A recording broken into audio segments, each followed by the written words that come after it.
Joy Jibrilu, Director General of the Bahamas Ministry of Tourism and Aviation. Good afternoon, and thank you very much for taking a few moments to speak to Breaking Travel News. We're here at World Travel Market 2019.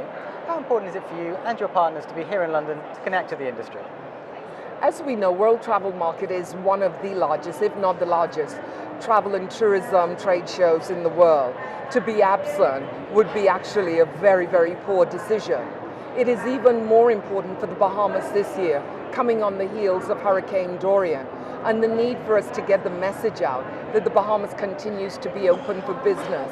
And so I'm delighted not only to be here as a government representative, but to be so strongly supported by the private sector as well, who know the importance of being in front of the trade and the industry to get this message out. And what was the impact of that hurricane?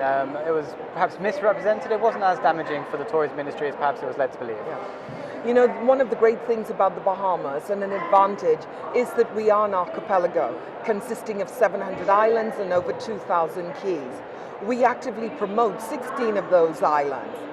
But what was really tragic after the passage of Hurricane Dorian is that the world sent out through the media that the Bahamas was devastated, when in fact 2 islands, admittedly 2 very, very important islands, were impacted, one of which, Abaco, was totally devastated. But that meant that 14 islands still remained open for business. And we rushed out immediately to let the world know that we welcomed the support, which was tremendous, but that 14 islands remained open for business and in fact welcomed all visitors with open arms.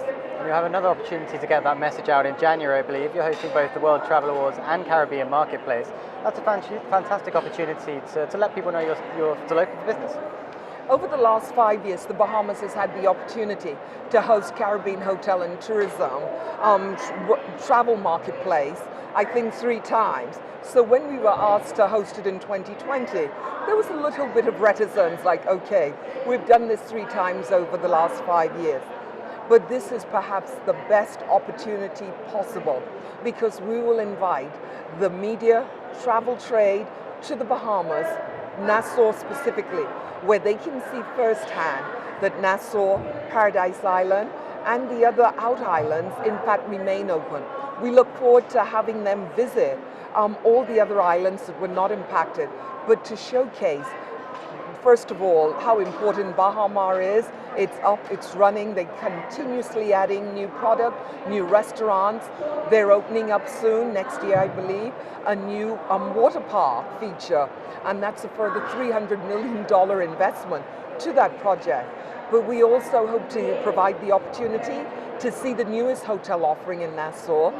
That's the Point development. They're opening up a hotel that will be branded a Margaritaville resort, and so really exciting time for the destination, and how timely that it will be in the Bahamas, and we get the opportunity to show off that we are up, running, and indeed open for business.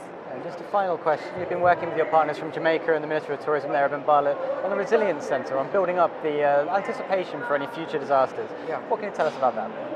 Well, first of all, I'd like to say a heartfelt thank you to the Tourism Resiliency and Crisis Centre. We know that the co-chairs are Minister Ed Bartlett and the former Secretary General of the UNWTO, Dr. Talib Rifai. They made the most generous pledge of $100,000 to the Bahamas to aid its recovery following Hurricane Dorian. They also agreed to use the Bahamas as a case study for the predictability of future seismic weather events. And one of the things that we're now recognizing is that even meteorologists are unable to predict these events, and that there has to be more science, more data into the predicting of such events. And what do I mean by that? We all went to bed in the Bahamas thinking that Hurricane Dorian would be a Category 2 storm. Woke up a few hours later and it had increased to a Hurricane 5 storm. Nothing could withstand the winds of 220 miles gust.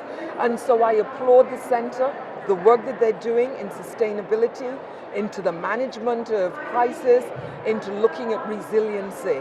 And I know the Bahamas is only the beginning, because these events seem to be coming more and more often indeed. Well, thank you very much for your time, Minister. We look forward to joining you in January for Caribbean Marketplace. And we can't wait to welcome you in person. Thank you too.